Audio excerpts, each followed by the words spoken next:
My son just moved out, and he was my little intern. He was your in-house my tech. little tech person. Yeah.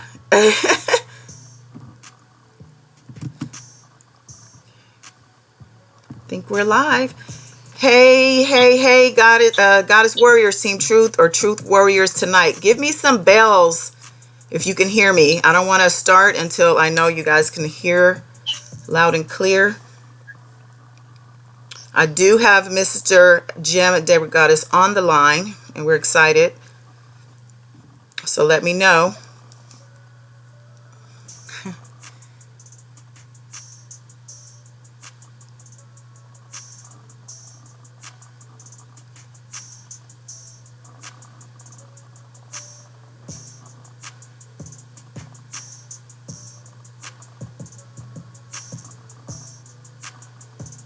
Jason Bells. All right. Yes, thank you. Okay, so you know I have to do my proper intro, and then we'll get into this. I see a lot of my people. Yes, thank you so much. Everyone's excited, Jim. Okay. Well, it's my honor, Goddess. All right.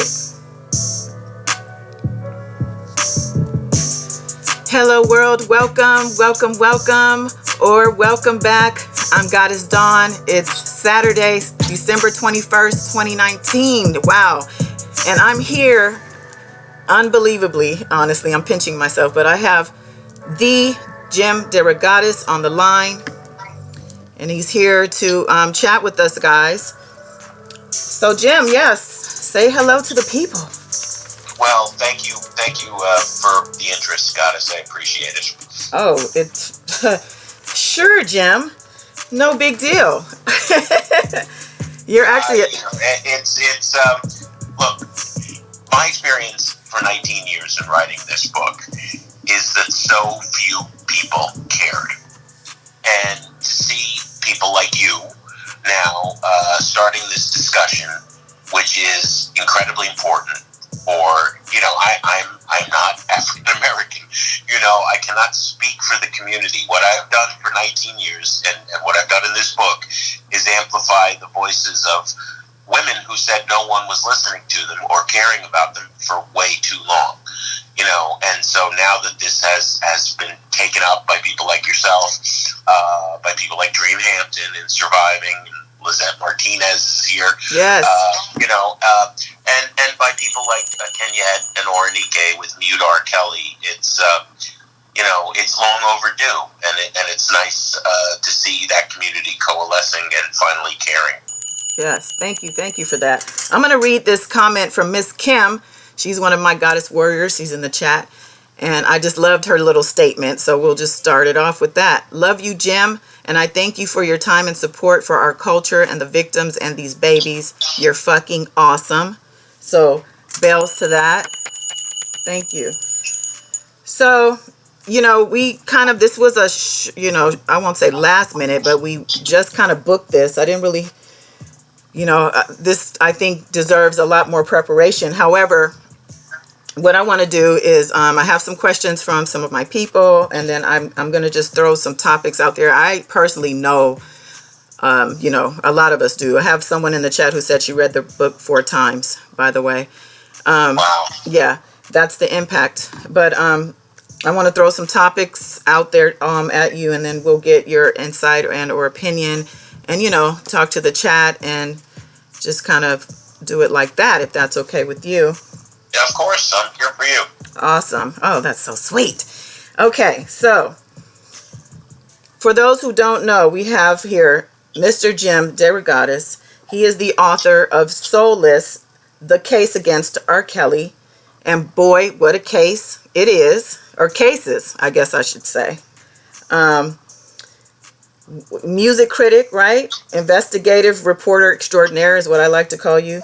Teacher or lecturer. You're lecturing now, right?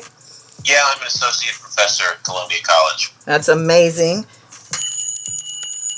That was my dream college, actually, when I was looking at schools. I really wanted to go there, but I love... It's a great school. And it is. I teach review in the arts and cultural criticism in the arts, but in the in the fall, which I just finished up, I have these 2 big lecture classes, music and media in Chicago. And a lot of Columbia College's student base comes from out of state. And so it's an introduction to Chicago through the prism of music. And we start with the blues and gospel and, go all the way up to hip-hop and Juice WRLD and, the greats in between. And when you're talking about Shaka Khan and Sam Cooke and Curtis Mayfield, and then I have to tell them this other story.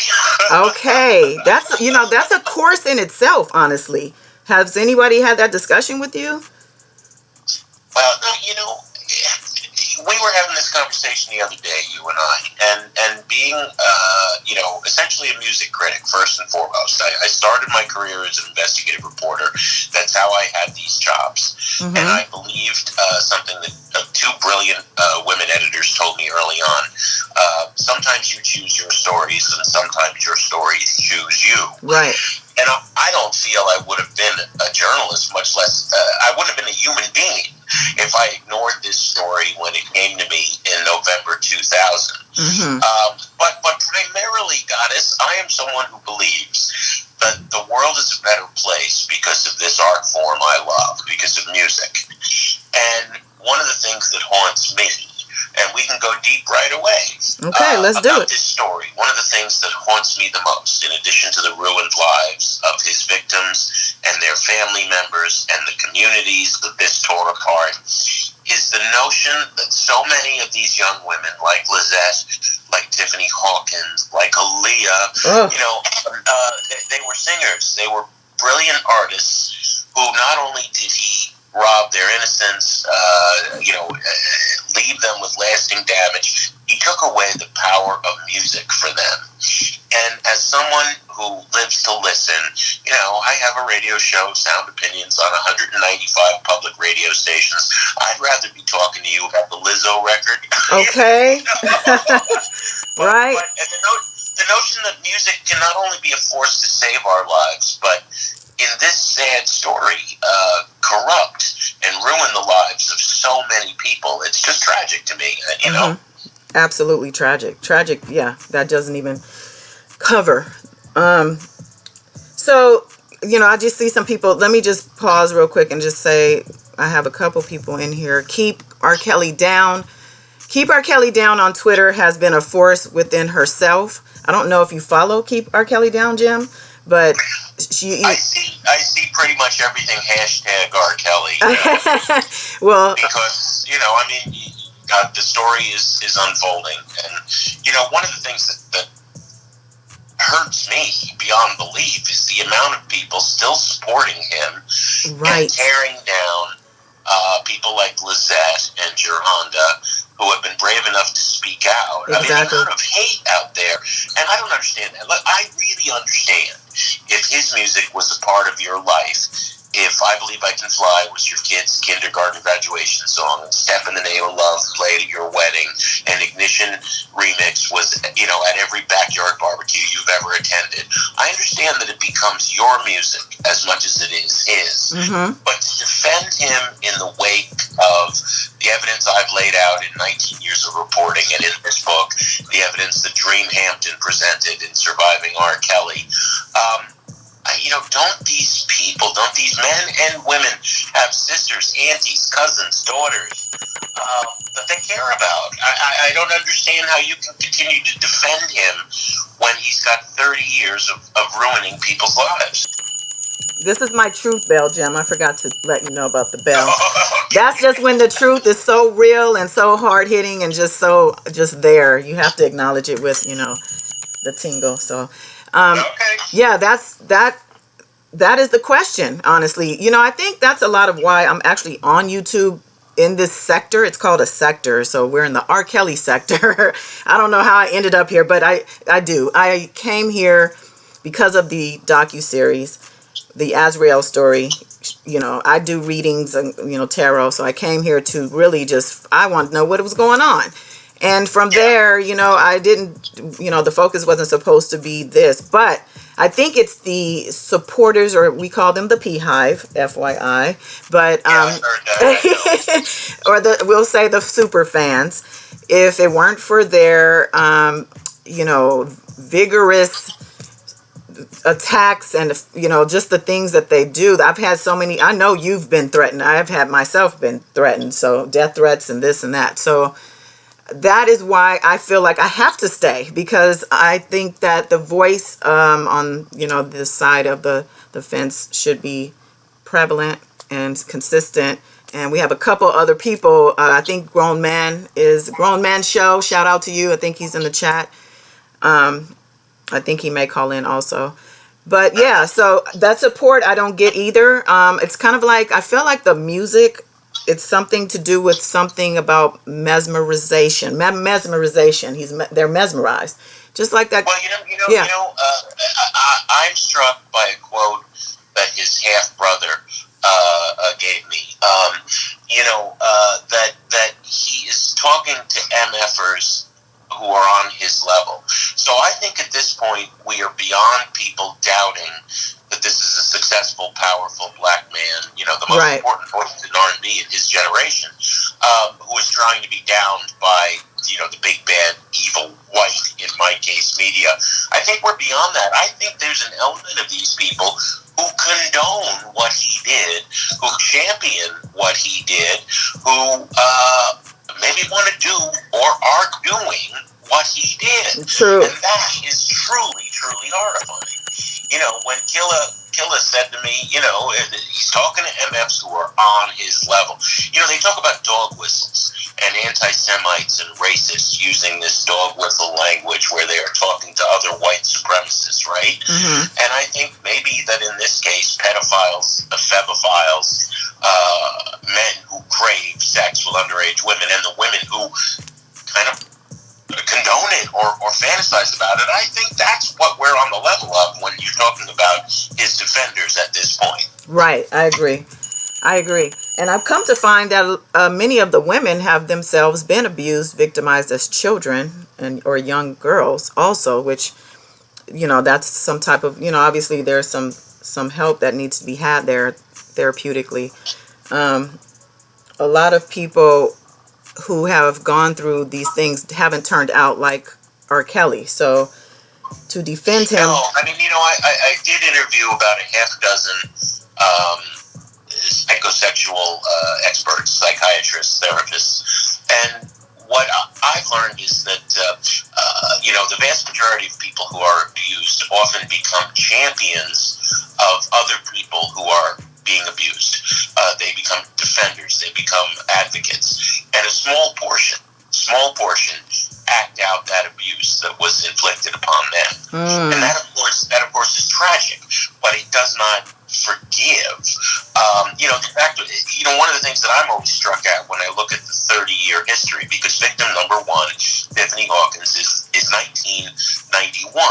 When you look at 30 years of this behavior, the wake-up calls that Mr. Kellyy has had, the blow up with Aaliyah in 94, the first lawsuit filed by Tiffany in 96, the story by the Sun-Times ran December 21, 2000, the first story exposing what he was doing, the videotape 2002, the charges 2002, 6 months later, the trial 2008. I mean, there were a million points where if he was genuinely, as he has claimed in his spiritual songs, to be begging the Lord for forgiveness, for trying to change, there were a million points in the road where he could have gotten the help he has clearly needed. And now he sits in jail facing, by my count, 115 years in prison if convicted on all 42 felony counts in 2 federal trials and 2 state trials. Nobody in the history of popular music, which has, throughout its inception, way before Frank Sinatra to way after Chris Brown, has a history of men treating women very badly. Nobody has ever faced criminal charges that's extensive. That's what I was going to say, too, is that I've never seen a case like this with anyone, really, but it's a musician of his stature. No, nobody. Yeah, that's what I was looking at that, too. Staying on the topic of the victims, the child victims, he himself was in his book, I think, Solar Coaster, right, where he proclaimed to have been molested by his sister. He didn't specify. He says this was an older woman who was in the house. Okay. He said in Solar Coaster. Now, subsequently, he gave interviews starting with Tavis Smiley, who published that book and who has had his own Me Too accusations leveled against him, and then other interviews that followed. He has said, and others close to him have said, it was his older sister. She has never spoken to anyone. And I don't know if that's true. There was also an older man, as I report in the book. Right. So it was an older woman and an older man that he was abused by, that he admits to various degrees. I got more detail about it, whether it was his sister. I mean, it was obviously a screwed up upbringing. Right. But Carrie, killer Carrie, Bruce has done time in jail. Right. And Bruce has his own problems, his other half-brother. Carrie is someone who advocates for victims. Whatever happened in that house, and however sad and thick that it was, others of his family came out all right. And no matter how bad it was, it doesn't forgive what he's done. Right.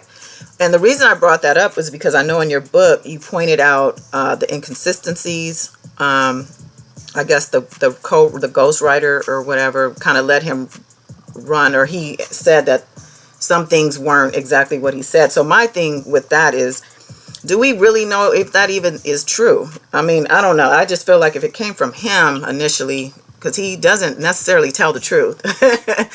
So no, but I did talk to someone in the book who I quote, who was at his mother's deathbed when he was not. Kelly was not there.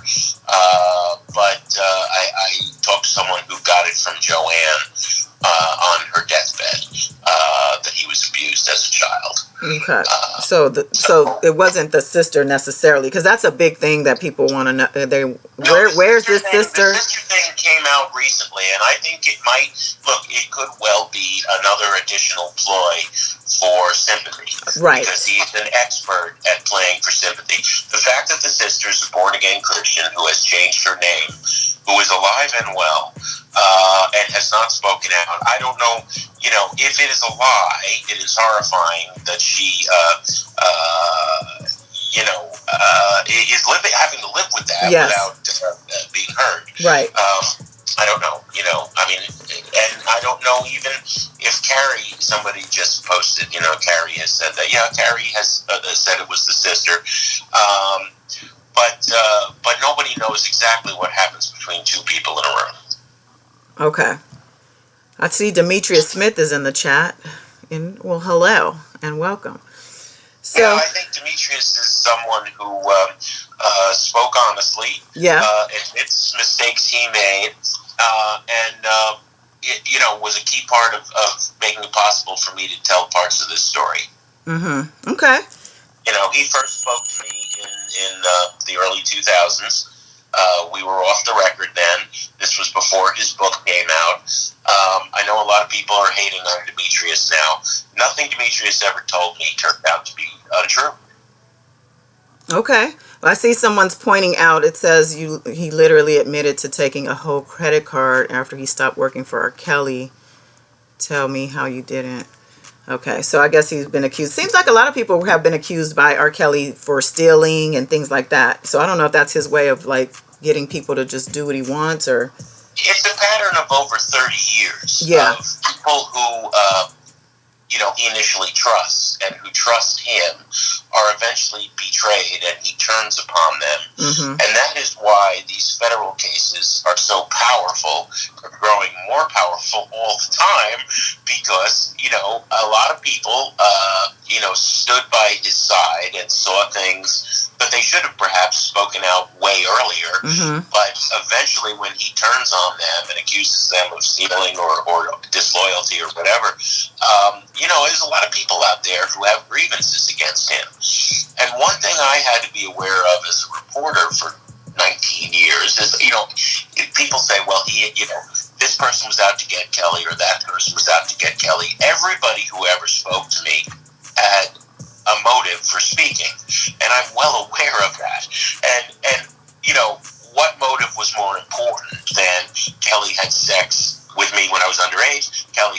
sex with my loved one in my family when they were underage. I mean, even if people were part of his circle making money with him for some time, that doesn't mean they don't have a conscience and at some point came forward and spoke the truth because they couldn't abide by what they were seeing anymore. There's 30 years of people like that, and it is going to be fascinating when we begin seeing the witness lists for these federal cases. Yes. So the witness list, when does that usually come out? Like how far in advance of the trial? Oh, this is going to play out for years. I really believe, you think so? Goddess, that the way the court operates, and the fact that we have two very complicated federal cases, and the Aaliyah charge was just added, only weeks ago. Right. So I don't think we're done seeing charges. We're certainly not done seeing witnesses. Yeah, I agree. And you brought up the Aaliyah. That was on my list here, but I haven't even gotten to it yet. But well, let's deal with this one first, because somebody just posted, "Why did I take the fifth?" And this is a line of attack I get from the Pea Hive. Okay. Why don't you let me tell this story, and then you can ask me anything on. Go for it. This one it annoys me, and it also obviously these people have not either read or listened to the book. The videotape came to me at home on the first Friday in February 2002. I was working at home transcribing an interview with Alicia Keys when the phone rang, and it's, go to your mailbox. That's all it said. I had heard about this tape several weeks earlier, around Thanksgiving in 2001, when Sparkle called me and said, "There's a tape on the street of a 14-year-old girl, that is my niece, with Kellyy." And there was no story at that point because I had not seen the tape. Someone had showed her the tape and left with it. I believe they showed it to her in order to confirm that it was her niece, Rashana Landfair, in order to blackmail Kellyy. This tape is on the street. Everybody's beginning to talk about this tape. I had 2 years of sources at that point. Nobody's seen the tape. February 2002, phone rings, go to your mailbox. There's the tape. A copy of the tape, unmarked in a manila envelope. I do not know who brought the tape to me. In the book, I offer a couple of theories, but I still don't know. You still don't know. Okay. He doesn't know, people. Within 3 or 4 hours of me receiving that tape, I was down at the Sun-Times. We had watched it again to confirm. It was 26 minutes and 39 seconds long. We called the police who had been investigating Kellyy, the sex crimes cops in Chicago, who had been investigating him for more than 2 years at that point, and we gave them the original tape. And we began reporting our story based on the copy we made that never left the Sun-Times. So right there, I've admitted a felony. We needed a copy of that tape in order to do our reporting. But the reason I did not testify when subpoenaed by the defense, by Kellyy, in 2008, was once I was on the stand, they would have had taken the oath. I could not pick and choose which questions to answer. If I answered even my name is Jim Derogatis, I'm a pop music critic at the Chicago Sun-Times, they could then ask me anything they wanted, including about dozens of sources to whom I promised anonymity for the very best reasons. They spoke to me, many men, even more women, with the fear that Kellyy would hurt them physically, financially, every which way, would destroy them. Demetrius, initially, I told you, was off the record. People were afraid that this incredibly powerful, incredibly wealthy man, who has now, according to the federal indictment, been documented threatening many witnesses and people who broke from him. I was going to protect those people. I promised them anonymity for the very best reasons. We protect the whistleblower. They're not, they're going to be hurt by a powerful man. So I was not going to betray any of those sources by having to take the stand. Right. Number one. Number two, it sets a horrible precedent for journalists in Chicago. We had another big case, the Laquan McDonald shooting. Young black man, 16 years old, shot 16 times in the back, right? Yes. That cop, Van Dyke, was convicted. The journalist who got the tape of that shooting, right, has never revealed where he got the tape. And he would have been thrown in jail. It was the same judge, ironically, who did it. We have a very anti-press, anti-First Amendment, son of a bitch, corrupt judge named Vincent Gone, and he overheard the Kellyy case, and that's why it took 6 years to go to trial, and that's a big part of why it was acquitted. But I couldn't testify without hurting the press. I couldn't testify without hurting every anonymous source who'd spoken to me, and everything I'd ever learned had been printed in the Sun-Times, and it's printed in Soulless. So what do you want to ask me that I didn't say on the stand? I printed it all. Exactly. Hello. So basically, if they would have done their jobs, you wouldn't have. They put you on the fire for something they should have been just doing in the first place. You wouldn't have. This is true. I mean, the reason he was acquitted in 2008 is this corrupt judge. I shouldn't say corrupt. This asshole judge. That's a better word. Okay. Vincent Gone would not allow any evidence that this was a pattern of behavior. The entire case in 2008 was reduced to one girl, Roshona Landfair, on one videotape. She didn't testify, her mother didn't testify, her father didn't testify, her aunt Sparkle did, her uncle did, her uncle's wife did, members of her basketball team and her best friends parents and her pastor did. Wow. But it was Father's Day weekend. The jury wanted to go home, and the judge had not allowed any evidence about Aaliyah, not allowed any evidence of the 4 civil lawsuits. It wasn't until Surviving R. Kelly aired almost a year ago that people began to realize there are dozens of women, and they are not all bitches, hoes, and gold diggers. Thank you. These women are my aunt, my sister, my daughter. Yes, yes. And I am not going to disbelieve. You may disbelieve some of them. Some of them. But even one of them is enough, honestly. Like with the history and all the patterns and the.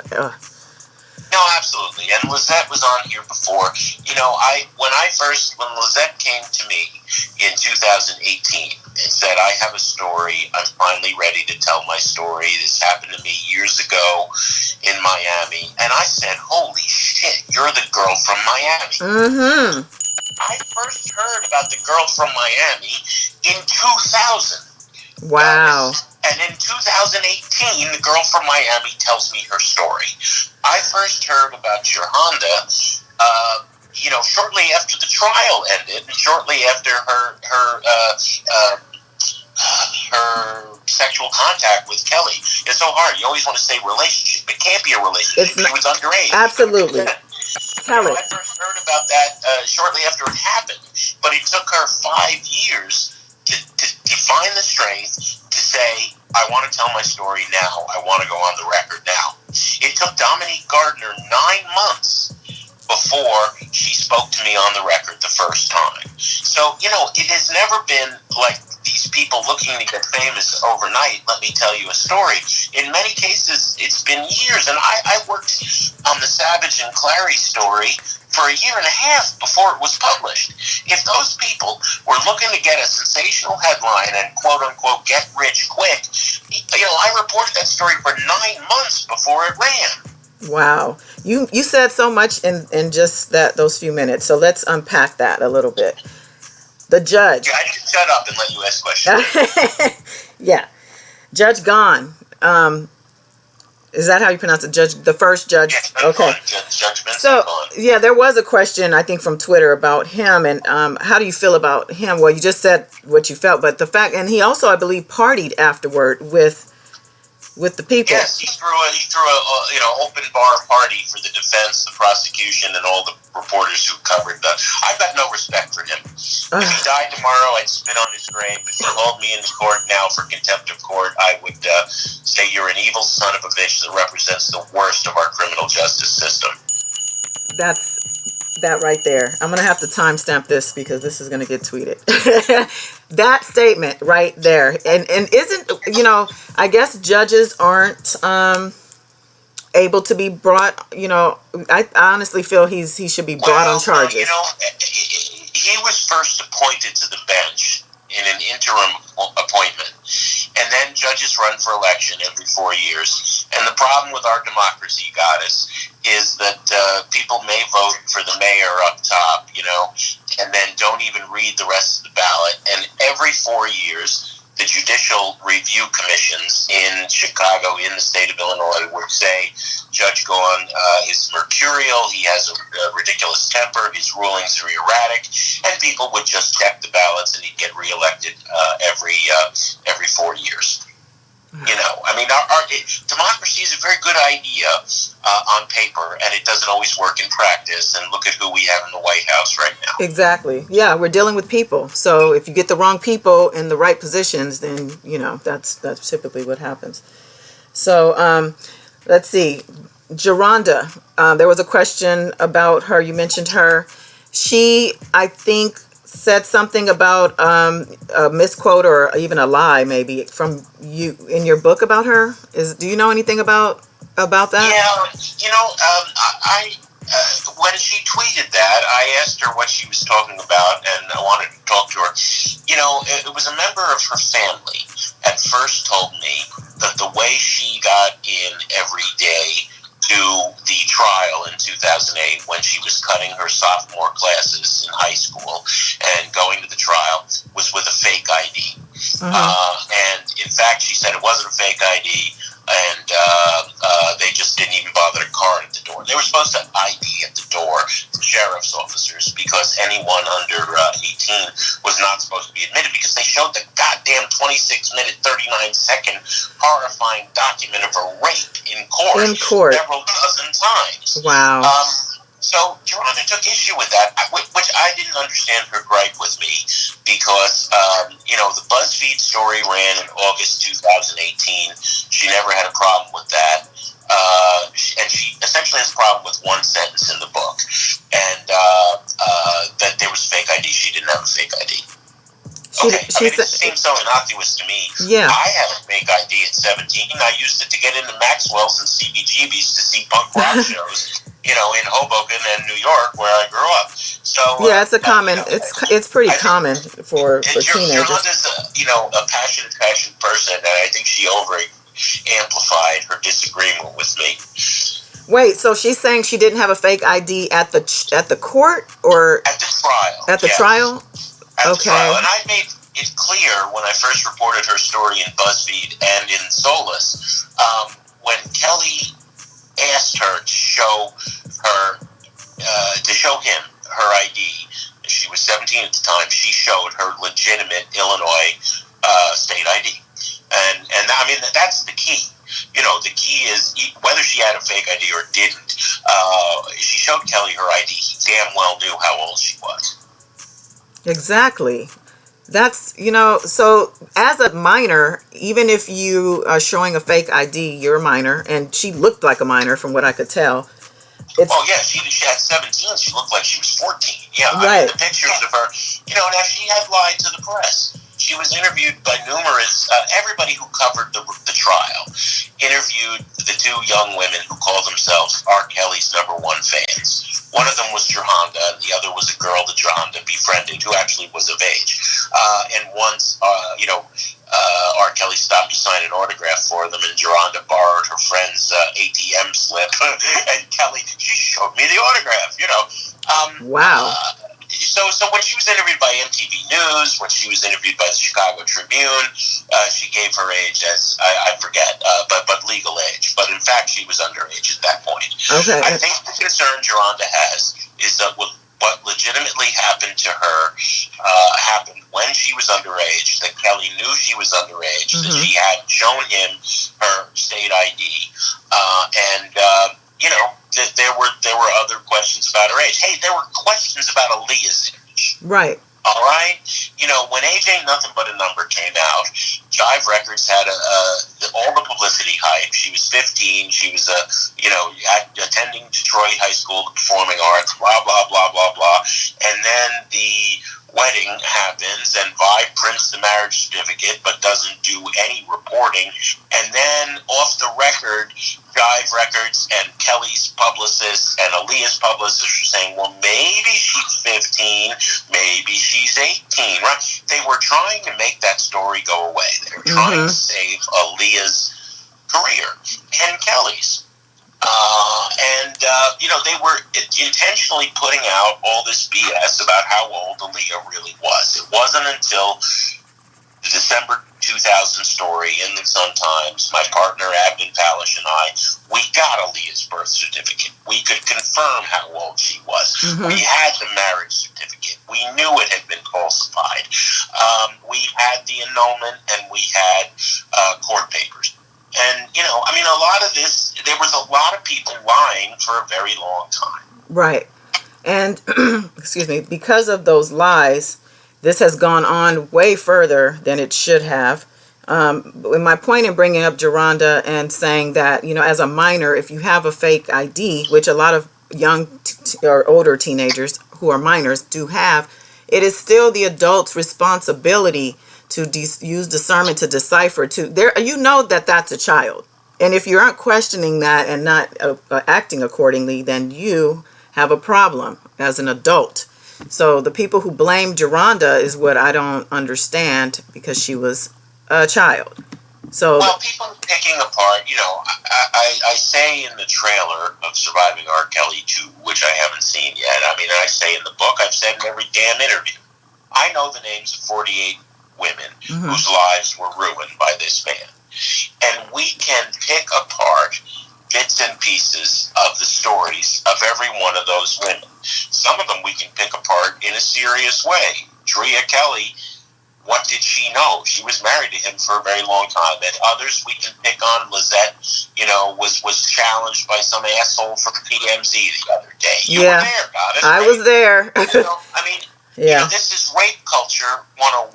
If I can get college professor on you for a minute, rape culture is we never believe the victim. The victims, right. Right? Exactly. And, if we look at the heart of these stories, any person's story, any single person's story may have inconsistencies, may have things they misremembered or forgot, or maybe they're just plain lying. But 48 women cannot be lying. The pattern from 1991, when Kelly goes back to his high school choir class and picks up 15-year-old Tiffany Hawkins. Begins to have sexual contact with her and 5 of her 15-year-old friends. And then we have Aaliyah at 15, and we have Lizette, and we have a girl from California I've never named to this day, and we have others I can't even tell you any more about than that. And we have all the way up to, Joy Savage and Azriel Clary and Dominique Gardner. Right. Jesus Christ, 48 women I know. 48 women. Speaking of Dominique, you had done an article or an interview with her. Was it? I'm trying to think. BuzzFeed. You did it? I did that in the New Yorker. The New Yorker. Okay, and there was. I was the first, and so far I'm the only one she's spoken to. I understand she's in the new season of Surviving. Right. There was a little controversy around that article. Also, what do you remember anything coming back from that? I just remember that there was also some things like, oh well, that's not what I meant, or there seems to be a lot of backtracking when people speak out. Well, some people speak out. Does that ring a bell to you? I think that her attorney, Gloria Allred, who called me up telling me I had a lot of nerve speaking to her client. Dominique's a 27-year-old woman. We talked many times for 9 months before she decided I'm going on the record now. Okay. So both her mother and her attorney were angry, but Dominique came to me. I never once called her. I never once emailed her. I never once texted her. She would come to me and say, I'm considering telling my story. Can we talk for a bit? Okay. And there were a half dozen times, and then we talked for 2 hours on tape. And she, I think, is a brilliant young woman, a talented poet. story upset a lot of people because she was confused. Right. I loved him and he loved me. And yes, he beat me with an extension cord, and yes, he choked me, and yes, he starved me. But, I loved him and he loved me. So that, I think, was around, okay, so she was with him, she went home, and then she went back. Yeah.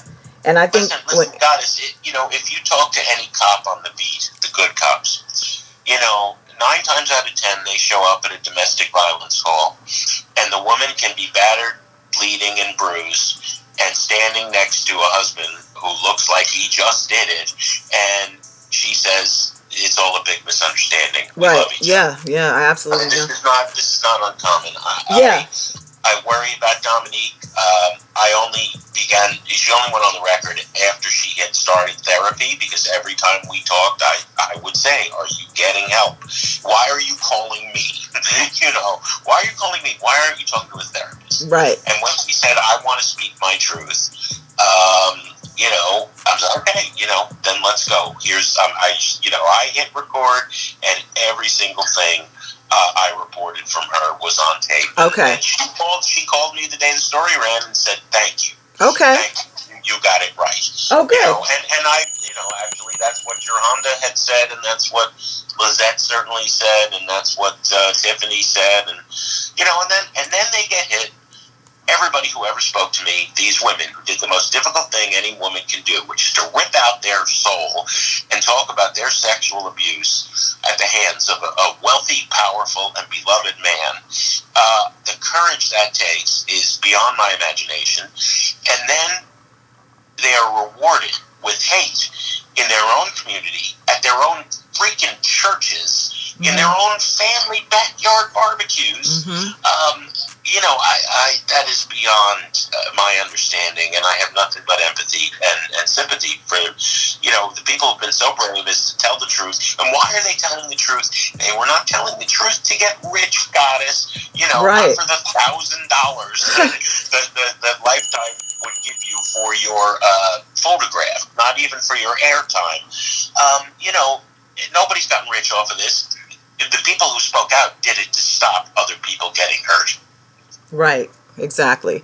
And I think that's why I see a lot of bickering in the chat, I think, with Demetrius Smith. Someone asked me to let him call in. I don't know that that's anything I had in mind. But I think people are just upset with him because I think he's saying he doesn't want anything, he doesn't want him to go to jail and he needs help. But this is gone. I've heard that, Goddess. I have heard that 1,000 times a year for 19 years. It was never, from day one of my reporting, it was never, I hate that MFer. It was, brother needs help, brother's got to stop. I don't want brother to go to jail, but brother's got to stop hurting people. Right. So I think when Demetrius says that, I don't want him to go to jail, I think when Dominique says that, these are complicated relationships. There is an incredible amount of charisma and obviously genius to this artist. And, I don't think anybody ever wanted to see him self-destruct like this. But at some point, Demetrius is someone who never told me anything that didn't prove to be true. Okay. There are certain things, and why was he there for a long time? People tend to hate on him because of what he said about Aaliyah. I don't think it was obvious to anyone. The way people who loved Aaliyah thought of that in 1996 was Aaliyah was young and naive and swept away in the moment. Kellyy was big, dumb, stupid kid. He didn't know what he was doing, right? But that was before everybody knew that at that point there were 6 documented victims, including Tiffany Hawkins, that had happened years before. Right. Exactly. I think he hid his predatory behavior from people for a very long time. And it was only after the acquittal and the trial and the videotape where he had nothing to hide anymore. He walked away. Despite half an hour of the most horrifying evidence I've ever seen in my life, he walked away. And we know why they never testified now. The federal indictment had New York and Chicago says that the mother, the father, and Roshana Landfair were paid off, and other witnesses were intimidated and threatened. So, there's a lot of people who stood by and saw a lot of things before they developed a conscience. But I can understand that. People are human, and people don't want to believe the worst of other people, or maybe people just have no other, they're making money, and, she sure looked like she wanted to be with him, it's all fucking complicated, Goddess. It's a mess. But the thing that isn't complicated is 48 women since 1991. And I'm sure there are more than that. I'm just saying. I agree. I agree with you. Now, what about has he ever sued you? Because you have been putting things out on him. Not a word we've published. Not for the book. December 21, 2000 has ever been subject to a lawsuit, a correction, a clarification. Nothing. Every single word I've reported for the Chicago Sun-Times, for BuzzFeed, for the New Yorker, and in Soulless stands. And it would be the stupidest move ever to sue me for libel because, Damon Dunn is a brilliant First Amendment attorney who's vetted every word we've ever published, and I've got the evidence on all of it. Woo! You guys heard that. He has the evidence on all of it, and he has not been sued. There has been no threat of a suit. Well, I don't know if there's been a threat, but there's been no suits. No, there was one nasty letter once. In about 2004. Oh my goodness. A lifetime ago. And it was like, no. And actually it came from the Landfair's attorney, not from, actually really? We never named Roshana Landfair. And when we had one sentence in our first story that said police are investigating a current ongoing relationship, and the girl and her family have refused to cooperate. The Landfair's attorney sent us a letter, and this is all in the book, and said, everybody in the community knows who you're talking about. If you don't cease and desist, we'll sue you. But no, I've never been sued. Wow. The Times has never been sued. BuzzFeed's never been sued. So the Landfairs and Roshana they have testified to the grand jury, correct? Do you know this? I am hearing that, but I do not have confirmation about that. I will tell you that the only thing I know for certain about who will be on the witness list is that the feds reached out to every single person I've named in my book. Okay. Now, how many of every single person? Now, how many of those people will actually testify? I don't know. But they left no stone unturned. I mean, there was a 36 member task force on this for about a year. Wow.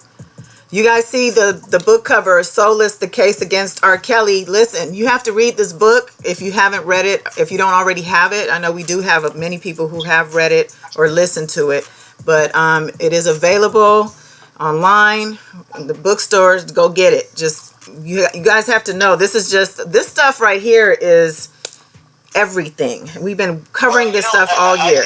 I think, Goddess, if I can get high-minded on you for a minute, I think more than it being about the guy whose face is on the cover, which I did not want to have on the cover, but that isn't up to me. I think this is about a bigger question. Okay. How did the city of Chicago fail so many young women for 30 years? How did the churches fail them? How did the courts fail? How did the cops fail? How did journalism, for the most part, fail? How did the freaking music industry fail? And I hope that above and beyond, whatever happens to Mr. Kelly, and above and beyond any prurient interest, I mean, it's a fascinating story, right? Yes. What's important, I hope, about the book tragic is how music and this man and his music were enabled to prey on people for so long. That should never happen again. And there's a lot of cleaning up. That's why I think what you're doing, what Orenike does, and Kenyette with Mute, what a half dozen other people are doing. What's some old school mainstream media women like Karen Attia or Renee Graham at the Boston Globe or Mary Mitchell? The questions that linger are for the community to answer. How can we make sure this never happens again? Yes. Yeah. I mean, there's a lot of work to do. I know that, I know myself and other people are working, trying to do things behind the scenes, but I think it just takes everyone to be mindful, aware, conscious, and of course, against these acts, and also speak out. The hush, that hush stuff and keeping secrets, that time is over. We're pulling the veil back and the curtain, and we're wanting to let it all out. Let's get help for everyone, because everyone is hurting. A lot of people are hurting. So, wow, this is a lot. Let's see. So let me keep going because I have more questions. Or not questions, or topics. So what about the Me Too and the Time's Up movements, as far as your involved? Like, have you been connected with them, or how did they reach out to you before they started this movement against him? Or I first heard from Tarana Burke.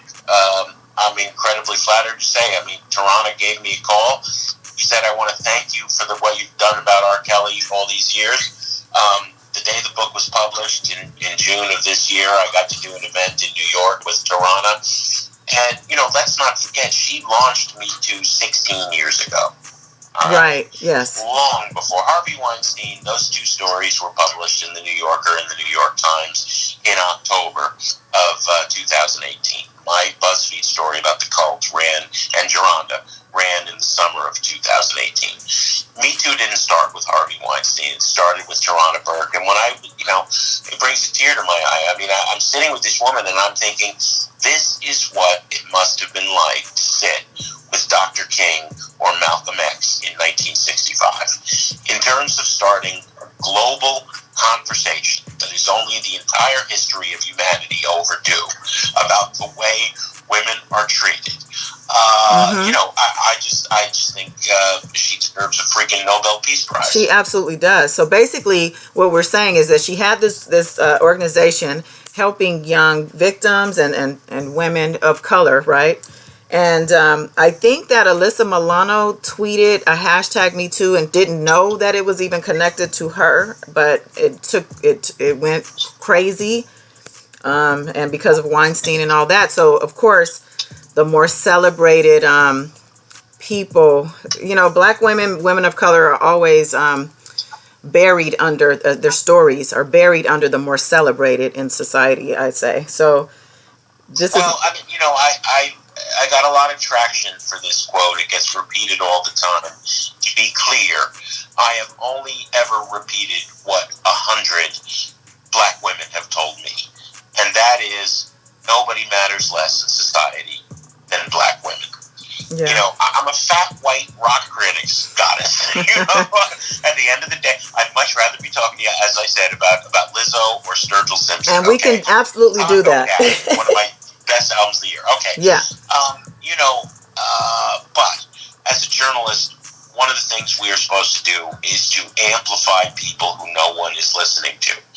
And, I can't deny that that's true. It seems to me that the Weinstein case with those beautiful white movie stars, that the Epstein case with the celebrities, like Clinton and Dershowitz and Prince Andrew, right? I mean, yeah.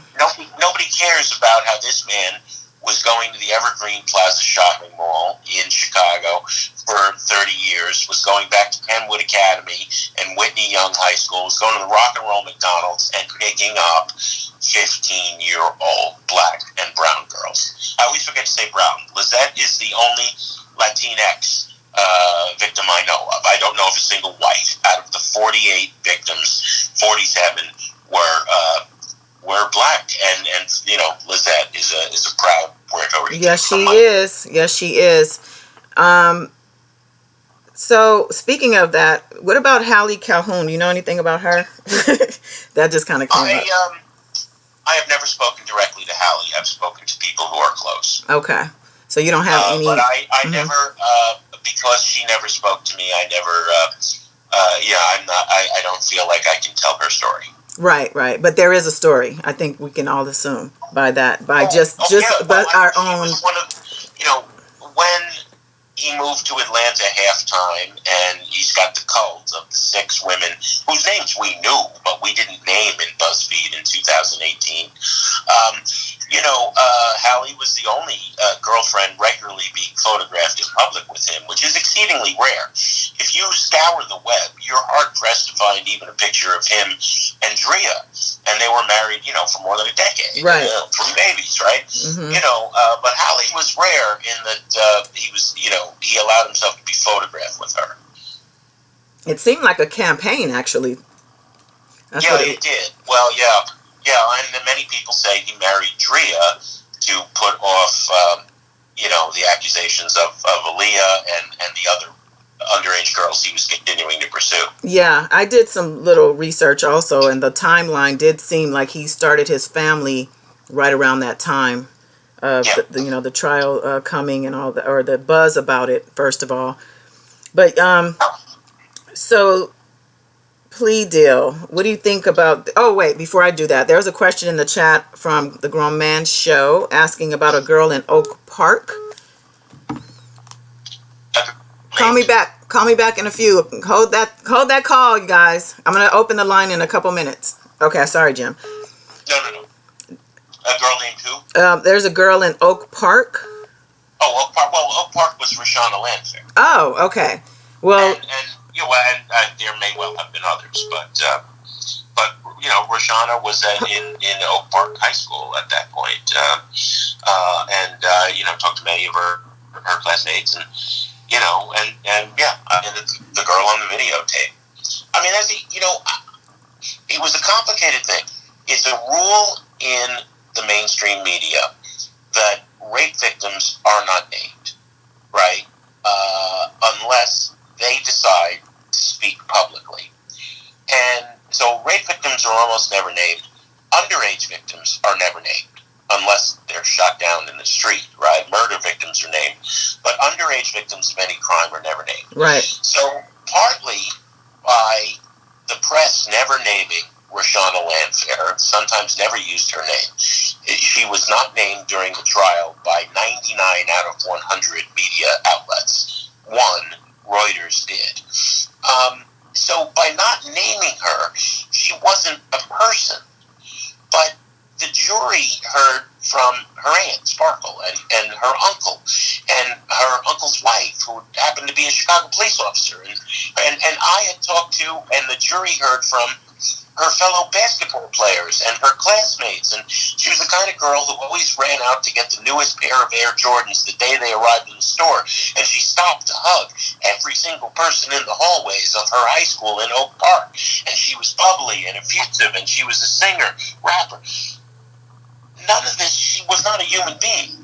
And so I think part of the problem is black comedy, and Chappelle and Barbershop and a million other comics. It becomes the P-tape instead of the horrifying, almost half-hour-long video document of a 14-year-old basketball player and singer and girl who's proud of her Air Jordans, who sang in church, she was dehumanized, and it was turned into a joke.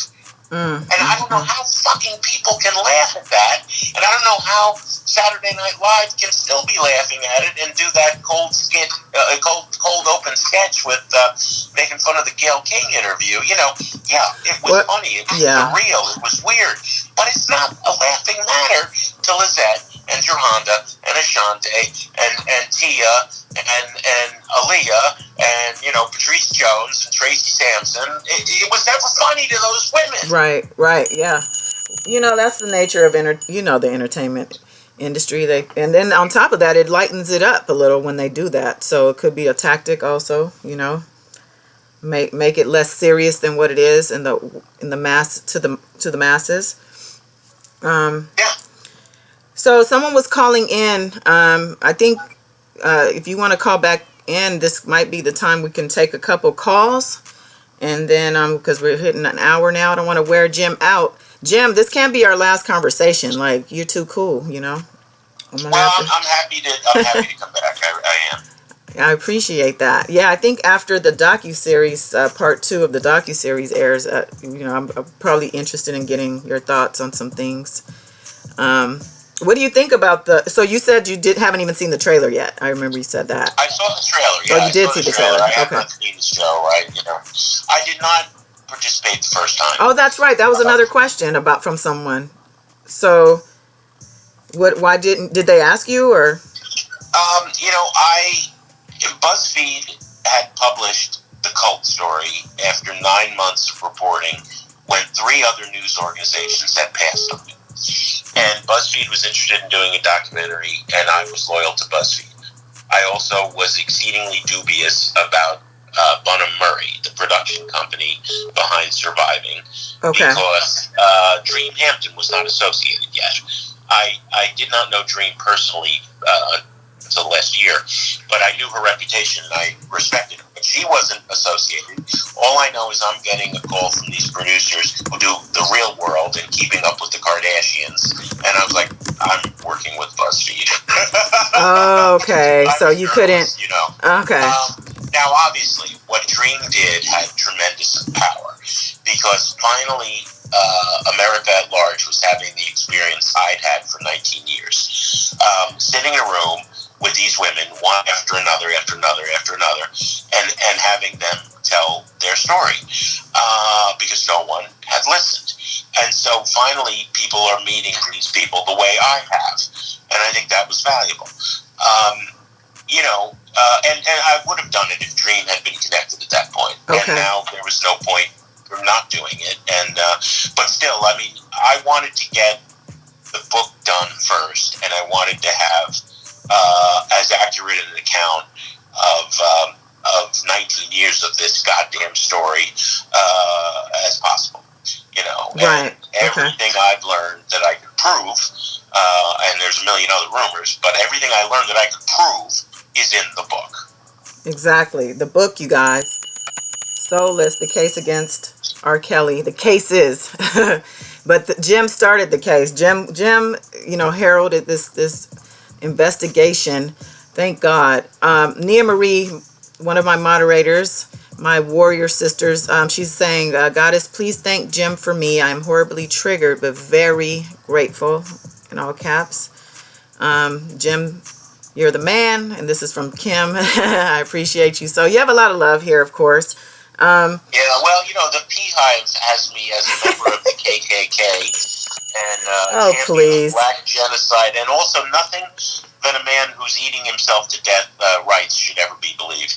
Hey, I was fat like when I was born, and I'm still fat at 55. So Jim, you're beautiful. You're beautiful. Yeah, well, grown man, call in. We're gonna have. I'm not whining about that because the thing that bothers me is for all the hate I've gotten, it's a million times worse for Jahanda and Lizette, and Dominique doesn't know what she's in for once she appears in Surviving. It's horrifying. Yeah, absolutely horrifying. So we're gonna get a. There's a good question. Somebody wants to know: did I know about R. Kelly's dog, 12 Play? Oh yeah. Yeah, he was walking the dog when the feds arrested him in front of Trump Tower. Wait, hold that thought. Let me just grab this call. We'll finish. Let me just get him on here because he's been calling. Hold on one second.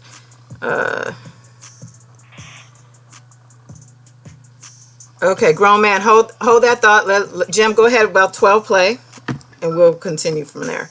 Oh, yeah. Well, and then he always mistreated the dog, and then I heard he died because he kept it locked in the car and forgot that it was there. Yeah, Lizette told us that story also. That is his MO, though. Even, with dogs, with the girls, with his bodyguards even, I hear. Yeah, well, yeah, right. I mean, the stories about keeping Azrael locked on the bus for 3 days at a time. Okay. So we have the Grown Man Show. He has a YouTube channel also. He's here on the line. Grown Man. Hey, welcome. What's going on, everybody? Welcome. Oh, Jim, you know me by D. I contacted you through Angelo maybe a year ago. We talked several times. Oh, yeah. Sure. Okay. And I have your book. And I have a couple of questions. The judge. And I get a lot of flack about you, about you not wanting to testify, and I go back over that, and I go over it, and I go over it, and I understand that you have sources. A lot of people contact me, and they were like, well, Jim wouldn't testify on behalf of black girls. I'm like, he's the reason that we're even in the courtroom today. Without him receiving that fax and the text and the tape, we wouldn't even be here. But he could not get on the stand and answer one question, because if you'd have answered one question, we would have had to answer all of the questions. Right. And the judge kept pushing you like, hey, you got to be here. I'm going to hold you in contempt. I'm going to put you in jail. I'm going to do this. I'm going to do that. When I get to that judge part, I kind of get stuck right there. Could you explain to them, like, why they were so scared of Lisa Van Allen's testimony, and why, when they went into deliberations, that when they asked the judge, hey, can we see the tape one more time, and can we have the Lisa Van Allen testimony, why would he say no to that? Because that kind of stuck out to me. It's like, well, deliberations, like who chose to, you know. Yeah, you're an insightful reader. I do not know whether Judge Vincent Gahn was simply starstruck, was impressed by Kelly's power and money, was perhaps overly close to some of the people on his defense team. I don't know if it was, I mean, this is Chicago, right? And we have this long and sad and horrible history of corruption in this city and in this state. Hey, it was the federal government that stopped Al Capone, and they did it with a tax case. It was not the state of Illinois. It was not the city of Chicago. So I think that is something that may well come out in these trials, but I cannot answer that question because I honestly don't know. I don't answer it in Soulless. All I can say is what he did. And what he did is for 6 years, consistently retire to closed chambers with sealed records. To this day, 90% of the trial transcript of what took 6.5 years, eventually, is sealed to the public. We don't know. He sealed it. And during the McDonald Van Dyke case, the shooting of the young black boy, he was scolded by the Illinois Supreme Court for patently unconstitutional behavior. But he got away with it in the Kellyy case. So I do think there is more to this story that will come out, and hopefully it'll come out in the federal cases, or it'll come out when that SOB dies. That's what I was going. That was going to be my next question. What can be done to get those records unsealed? Because besides him falling off a ladder and the prosecutor having a baby and 6 long years of everything, he sealed all of those motions, and I usually can find anything. I cannot find anything. No, you can't. You can't. I mean, all of that is sealed. The attorney I mentioned who kept me out of jail and who threatened to throw in jail. I get a Christmas card still from Damon Dunn every year that says, Jim, there's nobody I'd rather share a cell with. He threatened to send the First Amendment attorney and the reporter to jail, and Kellyy was acquitted. That's how, this is a bad judge. I mean, look, Judge Kavanaugh sits on the Supreme Court. Is there anybody who doesn't believe Christine Blasey Ford? Judge Clarence Thomas sits on the Supreme Court. Anybody doesn't believe Anita Hill? Right, exactly. It's I have one, but there's a lot more. But, to me, it's all footnotes. All of this is fascinating, and someday I'll add the appendix and the other chapter to my book. But the bigger question that will always haunt me, rather than, who exactly was bribed to get the false ID for Leah, or what did Judge Vincent Gahn, why did he consistently rule with the defense behind closed doors? All of those questions are interesting, but the million-dollar question is, with thousands of people, enablers, people from managers, heads of record companies, down to the lowly tape operator and the guy who handed him a towel at the gym. Thousands of people knew what he was doing for 30 years, right, and he still got away with doing it. Yeah. Right. Why? Man. Why? That's the question. I have one more question. 2 questions. All right. Okay, now. Okay. Come on with it. I have 2 questions. Okay. In the beginning of the trial. That's okay. You're a deep reader. Okay. In the beginning of the trial, in 2008, they would not let Tracy Sampson, Tiffany Hawkins, Patrice Jones. They would not let any of their sworn affidavit testimony be into court. And then when Child Protective Services, he took the stand when he said something about the investigation into Rashonda Lansdale. He wanted to, I guess, throw him out and lock him up. And he struck it from the record and sent the jury out. That tells a lot to me. Could you elaborate on that? Because you actually was there. I mean, I know y'all didn't go into the courtroom. You put that in the book. Yeah. But could you elaborate on that a little bit more? The benevolent spin on it is the state of Illinois had not charged Kellyy with statutory rape, sex with minors. They charged him with rape, child pornography. So if you are an attorney who is not inclined to see how corrupt Chicago and the state of Illinois can be, you can say, well, the judge was just not allowing any evidence that didn't pertain directly to the charge. Okay, but there was the Montina Woods civil settlement of her saying that she was taped without her knowledge having sex. Right. So that was, all right, if you want to, if you want to be more cynical like I am, the answer is Judge Gorn's an evil, rotten son of a bitch. Yeah. Right. And let me tell you, the cops who had worked for years on this case, they agree with me. Other attorneys, they tend to be, there's a sort of the fraternity of the bar, where lawyers do not speak ill of other lawyers, lawyers do not speak ill of judges. But, on the other hand, his main defense attorney, Eddie Jensen, is on his deathbed, dying of cancer. He gave an interview several months ago saying that throughout that trial, we all knew Kellyy was guilty as hell. Right. So now Everyone attorney saying that. So yeah. Right. That's my thing about, people involved, like the Susan Loggins of the world. The Susan Loggins, the attorney who was giving all the hush money to the people. What's her deal? What about her? Like these people. Well, yeah, that story I have in the book. I mean, some people have a conscience and some people don't. A big part of the Weinstein books that Megan Twohey and Jodi Kantor and Ronan Farrow have written is that Gloria Allred's daughter was working with Weinstein, pretending to represent victims, but really helping silence the accusations. I mean, a big thing that has to be looked at in the wake of this is these non-disclosure agreements. It should be illegal to hurt someone horribly, give them money, and then silence them for life.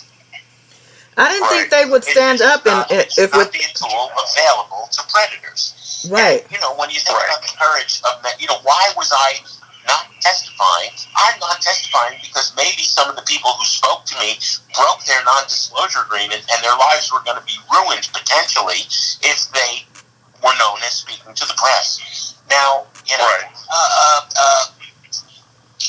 it's ridiculous. That whole system is ridiculous. It's rotten. It's corrupt, and it needs to be a loophole that's eliminated.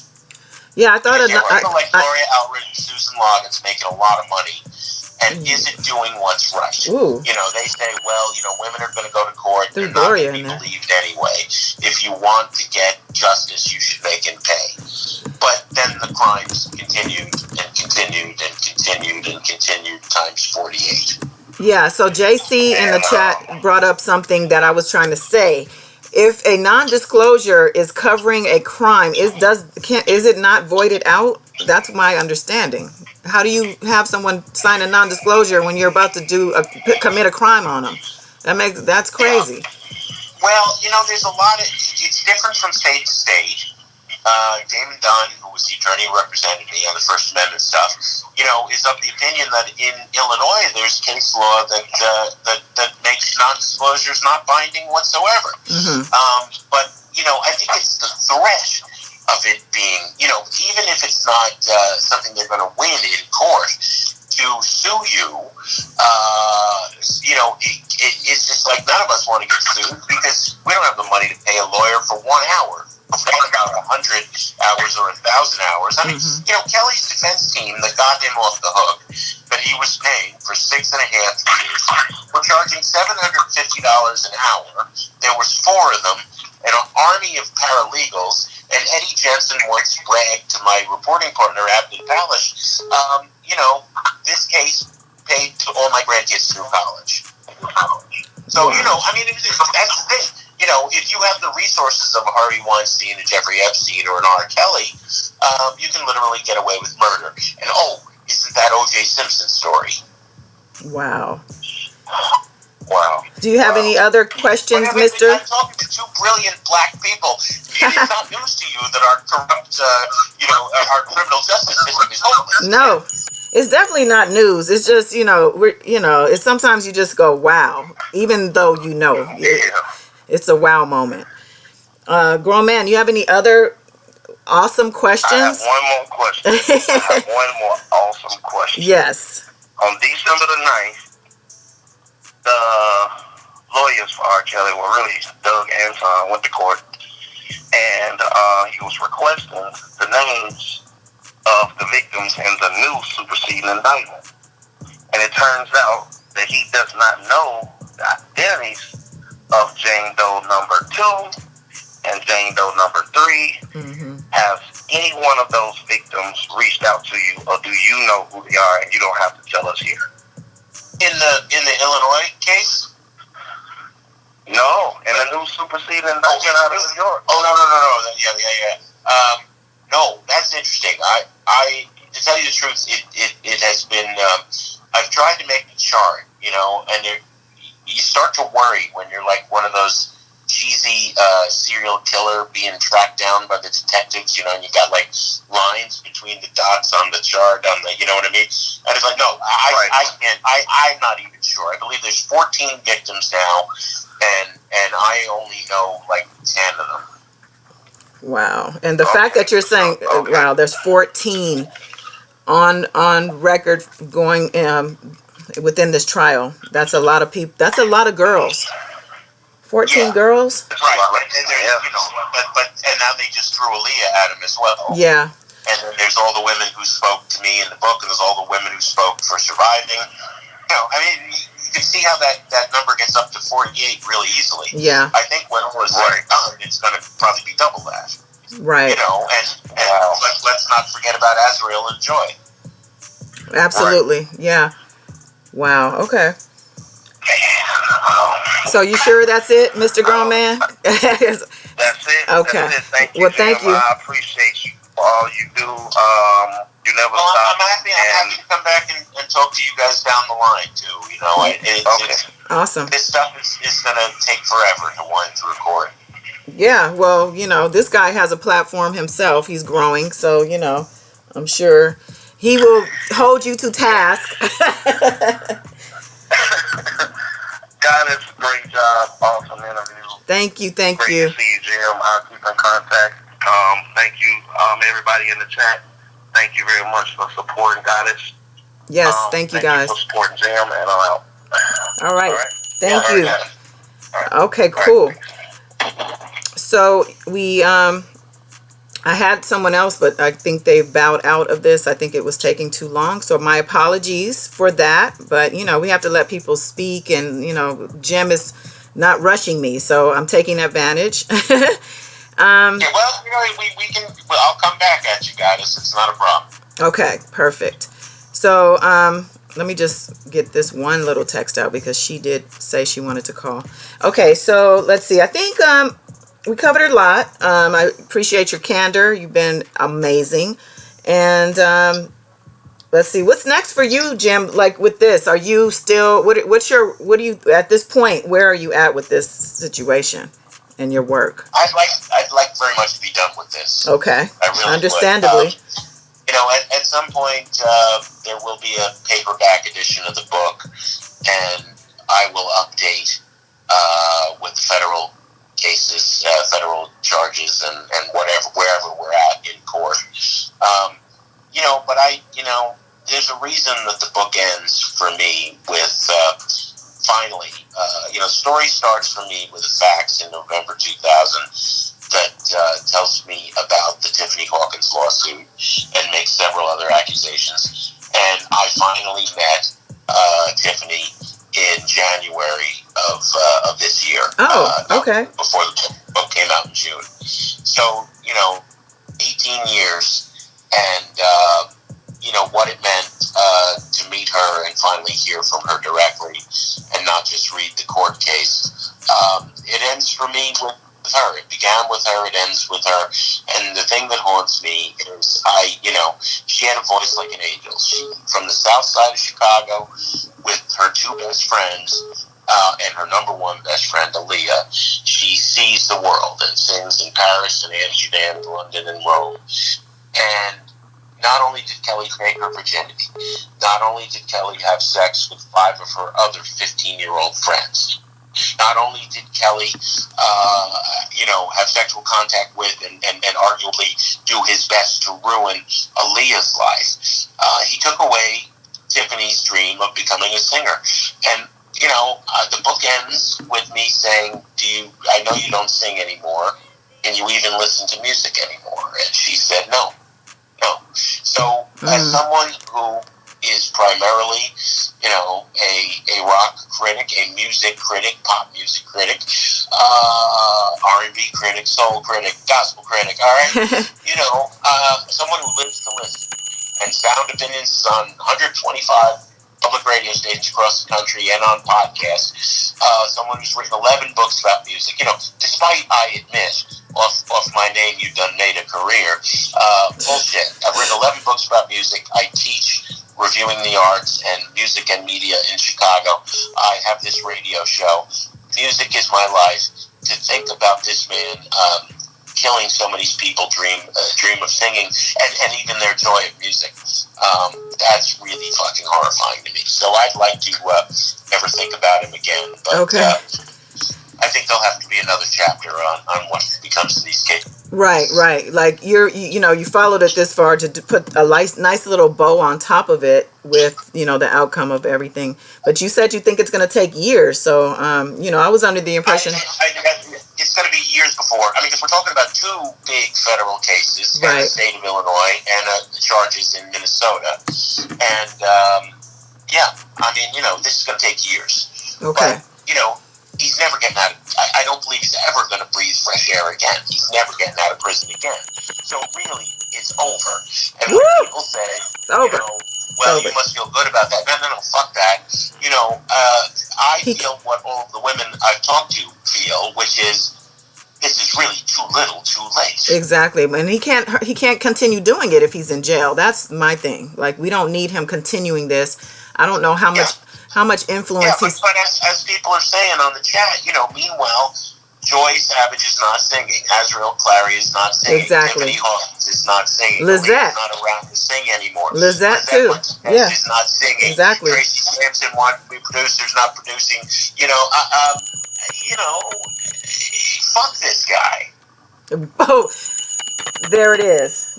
My sentiments exactly. Wow. Okay, Lizette, I see you in the chat, dear. She did want to call in, but I guess it's fine. Like you said, you'll come back. I'm going to hold you to that, Jim. But I'll come back, especially if we got Lizette. Yeah, well, she's, if you're available, Lizette, you have a couple minutes. I'm going to let him go, but I did want to read something. It's actually a review for the book, but I just like the way it ended. It's a short and sweet thing, if you don't mind. So again, we're here with Jim Derogatis.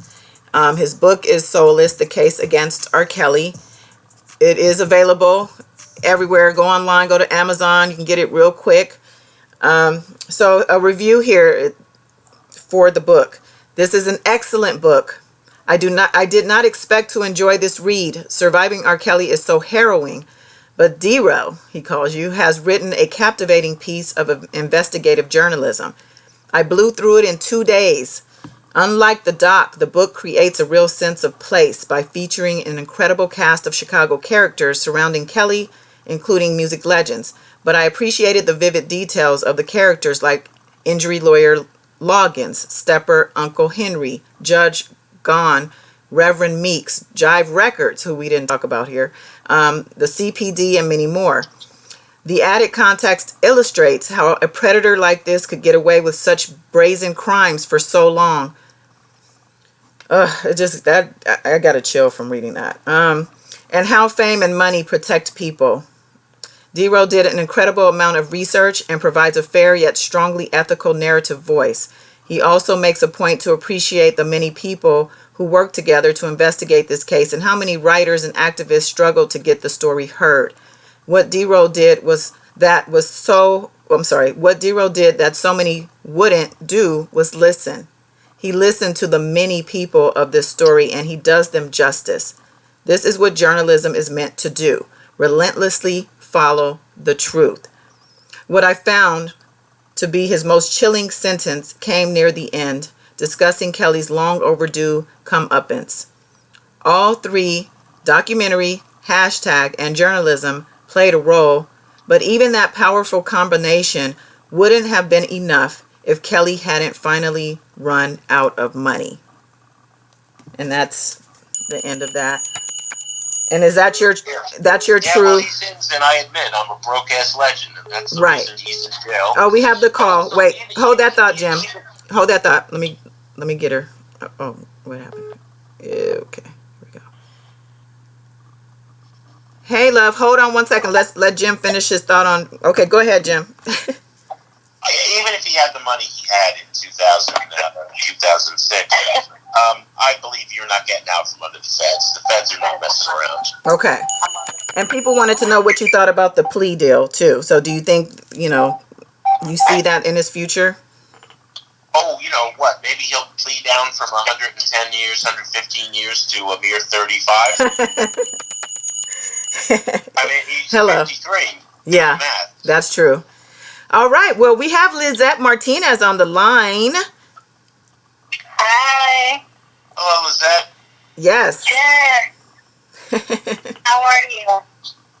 I'm tired of talking about this. I know you are too. Let's talk about how great that Lizzo record is. I just wanted to thank you on behalf of all the 48 plus women, because there's a few more that I've heard that haven't come out yet. And, Jim, you've really given your life to this, and I just want to thank you from the bottom of my heart. Well, look, when we first spoke, what I said to you was what kind of a journalist am I? What kind of a human being am I if I'm not willing to listen to your story? What you're going to do is difficult. Are you sure you want to do this, Lizette?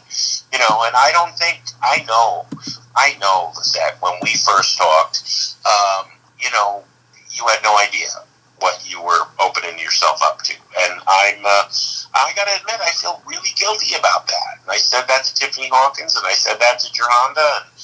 And, people are handling this in different ways. I know what a price you paid, and I really feel sorry for that. I mean, it wasn't easy, but it's necessary. It is, and that's what you said from the beginning. I don't want anybody else to ever have to go through what I went through. Ugh. Exactly.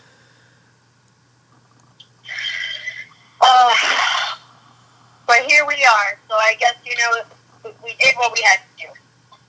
Absolutely. And I think your dream, Lizette, if you get to carry it out, of doing some sort of support network to foster artists who are going through this and to help young artists in general, I think that's a wonderful dream, and it sure is worth more than sitting around talking about records, which is all I do. Yeah, I'm still chasing that dream.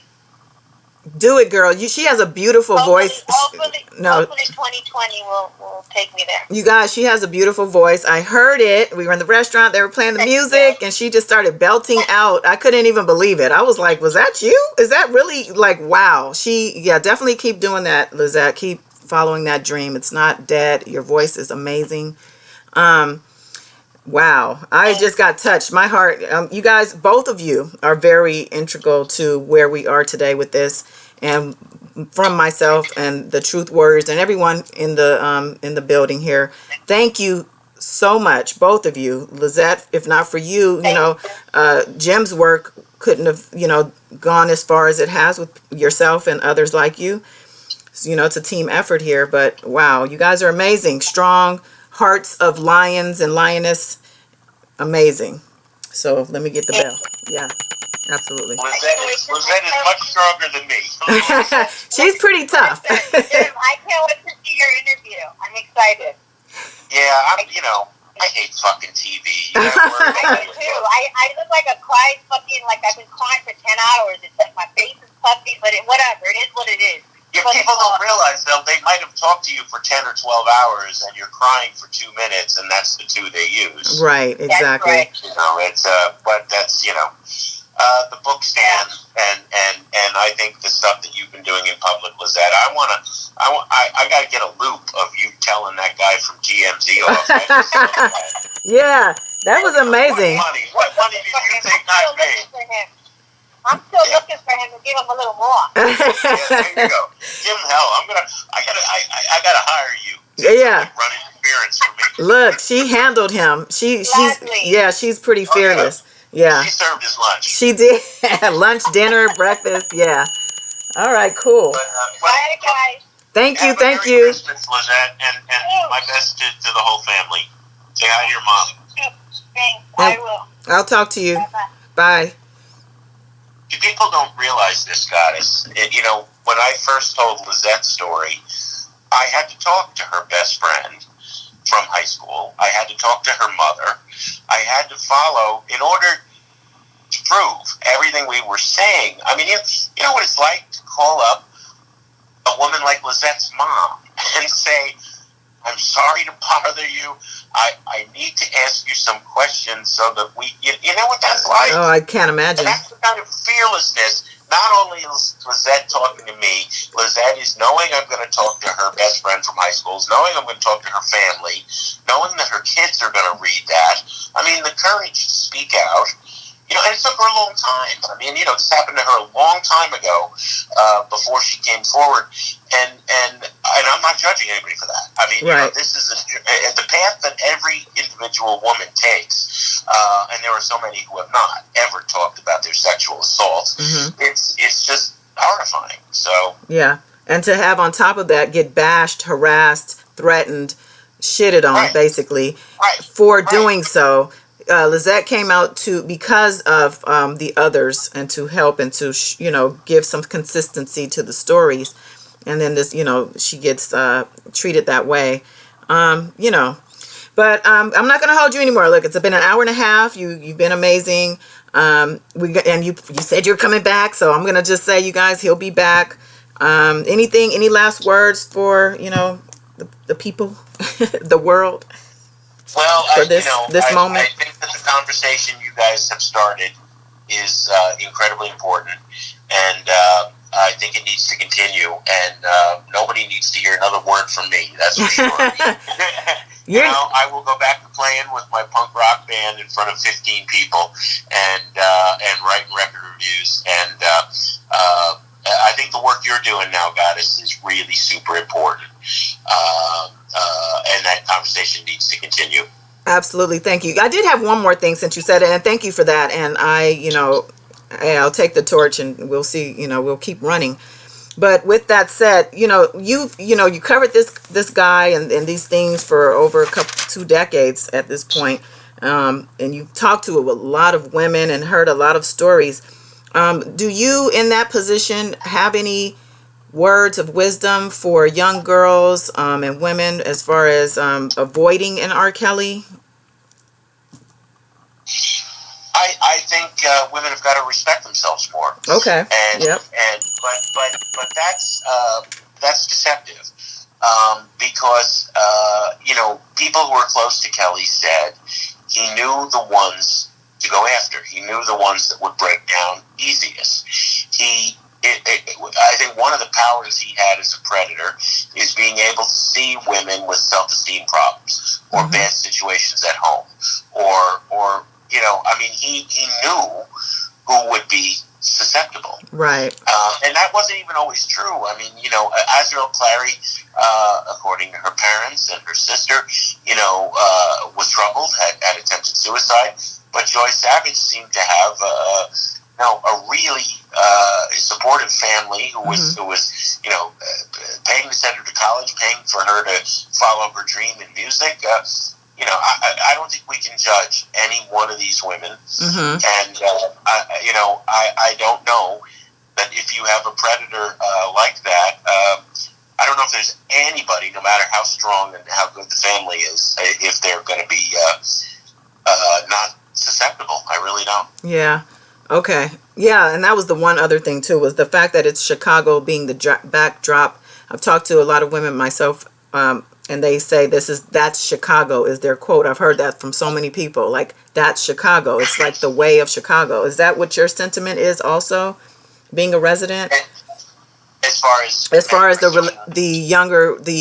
predatory behavior of no, I've never seen that. Okay. I think there's too much of it, but I don't think it's rampant. Okay.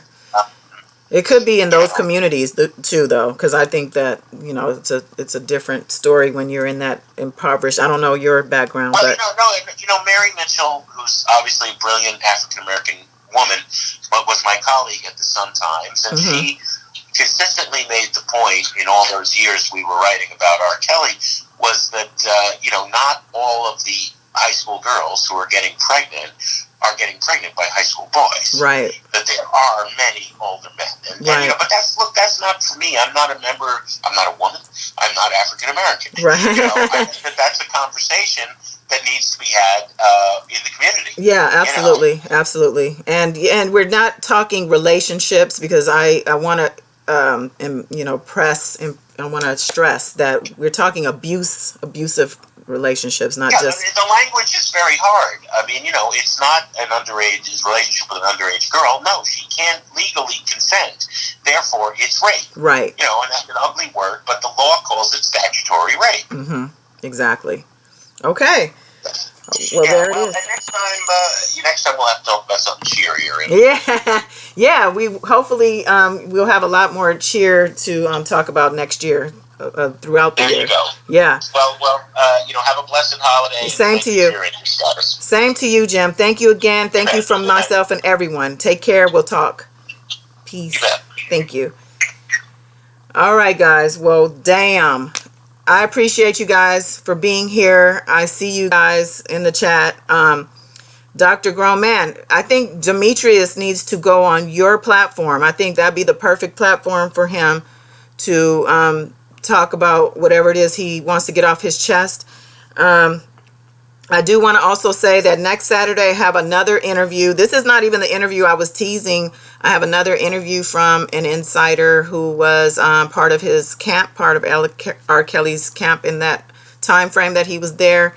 He also is going to, for the first time, speak on Aaliyah. He has some things that he's never spoken on, but feels because now the indictment and things are out that he can speak on these things. So that's next Saturday. It's going to be, I think, the same time, 6 o'clock. I will throw out reminders. I appreciate all of you. Love all of you very much. And until next time, and by the way, like the video, because I always forget to ask you guys. If you haven't yet, like the video, subscribe if you haven't done so. And I will be back with you. And what are you saying, Grown Man? I need you there. He won't get a pass from me, period. Oh, from Dimitri. Hey, I support you, whatever you need. All right, you guys. Love you. And till next time, peace.